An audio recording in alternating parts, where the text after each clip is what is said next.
Okay, so I bought this faucet about 5 or 10 years ago, and it's been working good. It has the sprayer that you can flip a switch, make the sprayer go. And it started dripping like crazy. I couldn't find a YouTube video to fix it.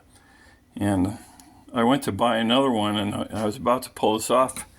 And I was trying to shut it off. I was pushing on this, and it would still just keep dripping like crazy. So I was pulling down on the seeing if I could get it to, to slow the dripping down, and it didn't. So I accidentally actually pulled this off like this.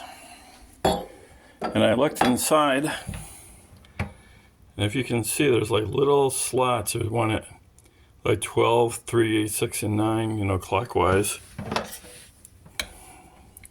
I'll try and catch my screwdriver on them. There's one there, there's one here, there's another one here, another one here. What you do is, what I did was I just took and I hit a screwdriver very lightly, and I just turned, this whole ring turns, and I just turned it about 1/8 of a turn, not even 1/4 of a turn, because I think if I had turned this too much, I would have completely squashed the gasket underneath it. I think the seals in these, they shrink over time. So, I didn't want to kill it, so I just hit this a little bit. I just turned this little bit around.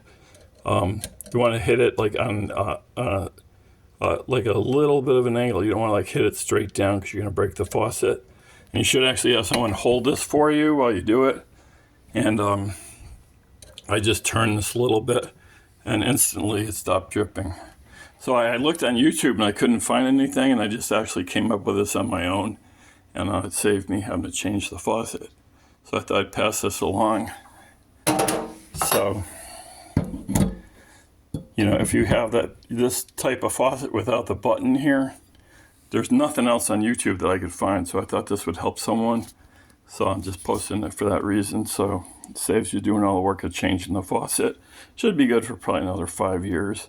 Anyway, I would guess. So that's it.